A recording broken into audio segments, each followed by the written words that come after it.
Plan layout of manufacturing. The basic types of layouts are 1. Product layout, 2. Process layout, 3. Fixed position layout, 4. Cellular layout. Welcome to my channel.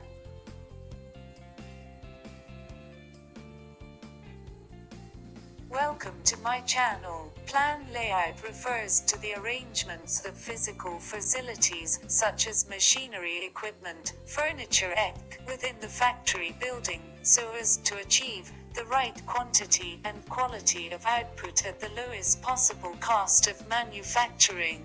Process layout. A process layout is an arrangement of resources on the basis of the process characteristics of the resources available. Consider a machine shop consisting of lathes, grinders, milling machines, and drilling machines. Advantages: 1. More flexibility. 2. Sharing of specialized and costly equipment. Disadvantages: 1.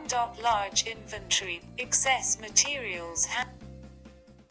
It is appropriate for producing one standardized product, usually in large volume. It is also called flow, shop layout, or straight line layout. The machine's steps by which the product is made. Examples: chemical, paper, rubber, cement industry. Advantages: 1. Operational control is simpler. 2. High output rate is possible. Disadvantages: 1. Duplication of equipments leading to high cost. 2. Less flexibility due to dedication of resources.